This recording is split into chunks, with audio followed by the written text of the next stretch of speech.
D.H. Lawrence's The Rocking Horse Winner is really a dark fairy tale in many ways, and I'd like to begin with the text so you can get a feeling for just to what extent it really is just that. There was a woman who was beautiful, who started with all the advantages, yet she had no luck. She married for love, and the love turned to dust. She had bonny children, yet she felt they had been thrust upon her, and she could not love them. They looked at her coldly, as if they were finding fault with her, and hurriedly she felt she must cover up some fault in herself. Yet what it was that she must cover up she never knew. Nevertheless, when her children were present, she always felt the center of her heart go hard. This troubled her, and in her manner she was all the more gentle and anxious for her children, as if she loved them very much. Only she herself knew that at the center of her heart was a hard little place that could not feel love. No, not for anybody. Everybody else said of her, "She is such a good mother, she adores her children." Only she herself and her children themselves knew it was not so. They read it in each other's eyes. It begins really pretty much like Once Upon a Time, and in a very sort of expansive way gives us a sense of this woman's character, of her inner life as well as her outer life. And it moves on to what we call a dene, again, the given in a story. It steadfastly builds up to this of a boy searching for luck. The mother's name is Hester, and she identifies luck with money. She tells her son, whose name is Paul, that they're unlucky because they don't have any money. And he goes on a search for luck. We learn that the boy, in fact, this is a secret within a secret, much like the mother's secret about her heart being hard where her children are concerned. The boy is riding his rocking horse and riding it feverishly, riding it relentlessly until he's able to somehow find out who the winner is going to be in horse races. That's the given in the story, that a boy can actually somehow divine the winners of horse races by riding a rocking horse, if divine is actually the right word here, since it appears in the story more like a demonic process of being in touch with demonic forces. There's also the supernatural fact in the story that the house that Paul and his family, Hester is the mother's name, that they reside in continues somehow repeatedly to utter the sentence, "There must be more money, there must be more money." Paul, it turns out, is in a partnership with the gardener, whose name is Bassett, who informs Paul's uncle Oscar that there's an ongoing arrangement that the two have of betting on horses and winning. And Uncle Oscar gets in on the action. This is while Paul continues to pick winners by riding his rocking horse. He can't always be assured of who the winner is going to be, but when he's sure, he's really sure. Paul and his uncle essentially join forces to give Paul's mother an anonymous gift on her birthday of 5,000 pounds, broken down to 1,000 pounds per year for 5 years. But the voices in the house only become louder and more insistent and worse than ever. There must be more money. There must be more money. And Paul starts to actually fail in getting the correct winning horse until he pushes himself for the big one, the Derby, eventually shouting out Malabar, which is the name of the horse that indeed will win. Then, soon after proclaiming Malabar the winner of the Derby, he falls into a fever and ultimately dies. That's the story in essence. But it's told masterfully, and it's told in a detached tone that yields a whole sense of Lawrence's didactic purpose. Because what he's after here is condemning materialism, condemning the pursuit of money. It's not only the old cliche, money is the root of all evil, but the idea that somehow the pursuit of money and the need for more and more money and an inquisitiveness which seems to be, well, insatiable, that these are the forces that wreak tragedy. That to try to fill up the inner emptiness with this need for money or something really outside of the self can decimate the whole power of love. That money itself can overshadow and take over where love is concerned. In this case, we're talking, of course, about maternal love. The maternal love that a mother should naturally feel for her only begotten son. What's amazing in many ways about this story is the voices in the house are made credible early on. The reader actually feels that these voices are real, that they're literal. And this has a good deal to do with Lawrence's control. He controls us as readers because he builds up this emotional and supernatural effect in the story beginning with the house being haunted by this need for money and these voices resounding through the house. Even tells us the rocking horse itself hears these voices. The doll hears, the doll that's in the nursery, the puppy, all appear to hear. And speaking of the nursery, by the way, what happens in the course of the story is that Paul moves out of the nursery. But nevertheless, the haunting noise, there must be more money, has become absorbed by him in such a way that he feels he needs to prove to his mother that he's lucky, that he can make money. We're in a kind of Rod Serling world, Twilight Zone, in this allegorical story. We find out, just to show you how well Lawrence paces things, we find out initially from Paul to Uncle Oscar, and then from Bassett, the gardener, to Uncle Oscar, that Paul's getting winning horses. But it's really only toward the story's conclusion that we actually discover this secret of how Paul gets his luck. Critic Janice Harris aptly describes the story as social, psychological, and familial. The story is really deeply rooted in British social class and the need for this particular middle-class family to live in style, to be superior by sending their son to Eton, wanting to move up into the higher British class hierarchy that money allows. And they have all the appearances, of course, of living that life, but they are terribly in debt. And the debt is, to some extent, what's setting this voice off that says there must be more money. What we have behind this is the Laurentian ethos of money or materialism somehow supplanting life and love. And that's the legacy that Hester seems to bequeath to her son. Her name, by the way, some of you may have associated already with the heroine of Hawthorne's The Scarlet Letter, which Lawrence wrote a well-known essay on. And as in The Scarlet Letter, as in Hawthorne, we have a demonic force in this story. It's connected to a kind of shame and humiliation at not being able to keep up social position and acceptable outward appearances. Can that in itself be demonic? Can that somehow be linked to what the great psychologist Rollo May would have called the demonic? Apparently so, as far as Lawrence was concerned. The emphasis on the outer, in contrast to the inner ties, really have to do with Hester's being outwardly a loving mother, but her heart becoming stonier, colder. And it intertextually links back to Hawthorne. It always also goes back to Chekhov. You may recall Gurov's observation about people leading double lives split between their outer and inner selves in The Lady with the Dog. Or again in Young Goodman Brown with the sad and gloomy realization in that story about how people appear versus how they really are underneath their appearances. As with so many themes and motifs in literature, things tend to move along intertextual lines. There's also in this story the Freudian notion of the Oedipal relationship, often seen as a very central part of Lawrence's view as well. Largely because there are autobiographical elements in the story. Paul's attachment to Hester and her inadvertently trying to shape him into being unlike her unlucky husband really resonates with Lawrence's own life. His mother was a former school teacher, much more highbred, better educated than her husband, who was a coal miner, and she was exceedingly ambitious in her hopes for her son, David Herbert Lawrence, quite a gifted son. Lawrence's autobiographical novel, Sons and Lovers, first published back in 1913, shows really the profound effect on the protagonist, who's also named Paul, by his mother. And Lawrence was especially close to his mother, who died in 1910. In fact, Lawrence has written that for really just about a year after his mother's death, he was so badly emotionally struck that he really became, to some extent, paralytic almost emotionally.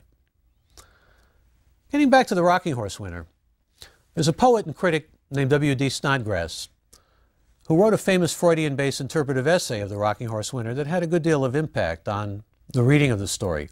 It appeared in 1958 in the Hudson Review. It likens Paul's behavior on the horse, his rocking back and forth, his movements, to masturbation. And it links it to Paul's Oedipal drive to prove himself luckier than his unhappy father and to replace his father in his relationship with his mother. Now, when you study Lawrence, you learn that masturbation was a form of solipsism for him, the belief that the only reality is somehow subjective reality. And we even see in common usage, people talk about, well, that's masturbatory. And I mean, in other words, it's just self-indulgent in some way. It doesn't really reach a level of connection with another human being. It's also a secretive act. It's done usually, of course, in private. And in this case, it's Oedipal, according to W.D. Snodgrass and others who have read the story, because it's done to try to win the mother's love. Remember back to the first paragraph I read. Hester had her children, the narrator tells us, thrust upon her, which is really striking language. It seems in many ways apparent that it's indicative of perhaps a kind of sexual dissatisfaction, sexual dysfunction you would call it nowadays, with Dr. Phil and the like. It helps account in much part for her inner emptiness and her tangled sense of her maternality. It's certainly natural for a woman to be maternal as far as Lawrence was concerned, but something has become twisted in her early on, and we learn a little bit about her personal history throughout the course of the story in reflection with her brother, Uncle Oscar, and in things she tells her son. But before we get to that, I think it's important to understand that Paul's mother, Hester, also has a kind of secret of her own. Not only her heart, where her children are concerned, but an artistic sensibility. She does dress sketching. We can see how Paul inherits her habits as well as her obsessions. But unlike his mother, he succeeds in winning. Winning at great cost, winning for her, but only to lose his life and cause her to lose her son. And by the way, I should mention that when she goes out and does some dressmaking and things of that sort, she finds that others are making more money than her. So there again is that dissatisfaction where money is concerned, centrally linked to money. We also discover in the course of this story that Paul's mother is from a gambling family. Her brother Oscar, though lucky because he gave Paul the 10 shillings that led to Paul's winning his first bet.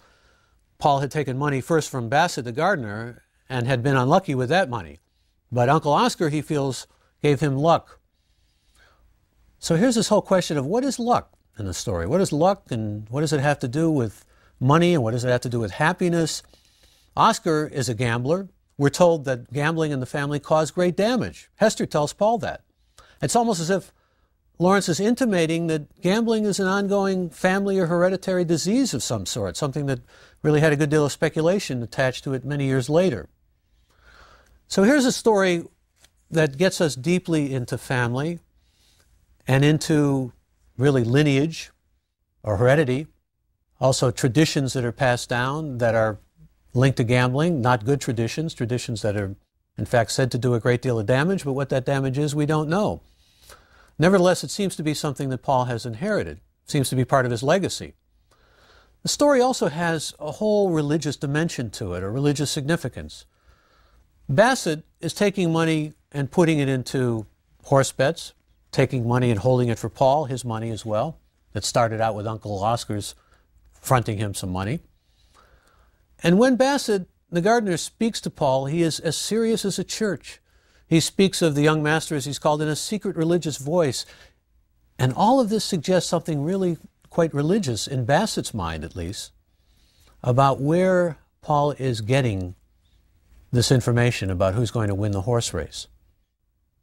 Luck, Paul's mother had told him, comes from God. And it's as if Paul is, at least according to Bassett, receiving messages from heaven. But of course, the paradox in the story is that Paul perhaps is probably much more in touch with demonic forces. A couple of times, Uncle Oscar calls him poor devil at the story's end, and there appears to be a kind of, well, Faustian bargain between Paul and whatever supernatural force is supplying him with the winners in the story. At the end of the story, even as the boy lay dead, we're told, his mother heard her brother's voice saying to her, "My God, Hester, you're 80-odd thousand to the good." That's what he won in the final Derby race. "And a poor devil of a son to the bad. But, poor devil, he's best gone out of a life where he rides our rocking horse to find a winner." Notice the mention of God first, but then poor devil repeated. Now, that's just a phrase in many ways, a common phrase at that. But nevertheless, it does give us a sense of something demonic that's gone on. His eyes are blue and frozen. His mother's heart is frozen. There's something about all of this pursuit of money, mad pursuit that causes brain fever finally, that causes the boy to lose a hold on life, that is linked to the demonic. The pursuit of money and the avarice that really is tied to that really petrify Hester's heart. They turn Paul's eyes into a petrified blue with an uncanny cold fire in them. So what appears heavenly to Bassett is more likely hellish. We've got names of horses like Cingalese and Malabar. So even British colonialism and the whole ideal of the sun never setting on the British Empire enters this story. And it's intimated in the rich, multi-layered, remarkable story that Lawrence gives us, which nevertheless remains somewhat anomalous in Lawrence's canon, but really is a singular masterpiece of compelling storytelling. It begins with that first paragraph, takes us in, and keeps us, and has nevertheless also an embedded morality. Many consider the story Lawrence's most accomplished work of short fiction, even though he wrote many truly fine and exceptional stories, as well as novels, essays, poetry, literary criticism, and travel books. But what's important to remember in many respects about this story is just the way it brings us in, almost like a fairy tale. There's a great psychoanalyst named Bruno Bettelheim who writes about fairy tales and says that what they do is they take us into the forest, maybe scare the whatever out of us, and then they restore things. It's like Hansel and Gretel going off into the forest, and after they meet with the witch and everything, they come out and things are okay. Like bedtime stories you tell kids, but everything is restored. At the end, there's order once again, after going into the woods, the forest, or wherever that dark place might be. But Lawrence takes us into a fairy tale, which, as I said, is a dark fairy tale, from which there really seems to be no escape. And remember that Lawrence, as I said, was a realistic writer until he came to Rocking Horse Winter and decided to move in a different direction. If anything, I think it reflects on the versatility, because in addition to being a novelist and a travel writer and a poet, he could write stories like The Rocking Horse Winter. He's capable of writing a dark fairy tale like The Rocking Horse Winter. He was also, by the way, an accomplished painter, and he gained some posthumous fame for his expressionistic paintings from 1920. He was certainly one of the 20th century's greatest writers, and one of the truly great modernists. The poet and literary critic Alan Tate, among others, called The Rocking Horse Winter a nearly technical, perfect short story. It was first published in 1926 in Harper's Bazaar and made into a film in 1950, directed by Anthony Pellissier. Lawrence is one of those writers who developed an entire philosophy that was both embodied and embedded in much of his work. He was, as I said, a son of the working class, lower class impoverished background. His father, as I said, was a miner. And he was born back in 1885 in Eastwood, Nottinghamshire, central England. Nevertheless, became educated, like his mother, and married a German woman named Frieda von Richthofen, who was the wife of a German professor, and who, when Lawrence married her, had 3 children of her own by that German professor. Lawrence had a pretty colorful and remarkable life. He was accused of spying for the Germans in World War I. And he was arrested and accused by the Germans of being a British spy.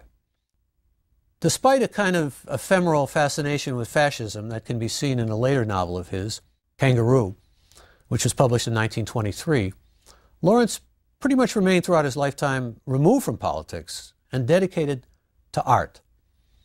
He had a credo predicated on the efficacy of sexuality and spontaneity, living on the basis of one's impulses and virility, talking with one's blood, talking intuitively to oneself and realizing what those intuitions were leading to and acting on them, as well as a kind of philosophy tied to androgyny. Lawrence believed that there was a hidden lady within him, and he believed to some extent that his own artistic impulses came out of a sense of cross-fertilization between masculine and feminine. He was mostly pretty much a writer of realistic stories, and certainly his major novels all fall under that rubric. But it's instructive to compare, well, a well-known story of his, one of the best-known stories, The Horse Dealer's Daughter, which was published in 1922, with The Rocking Horse Winter, which appeared 4 years later. The Horse Dealer's Daughter is a lot like so much of Lawrence's fiction before The Rocking Horse Winter. Not only anchored in realism, but with Lawrence's ethos of sexuality. So, for example, you have a doctor in the story and a young woman who is on the verge of suicide. The doctor rescues her.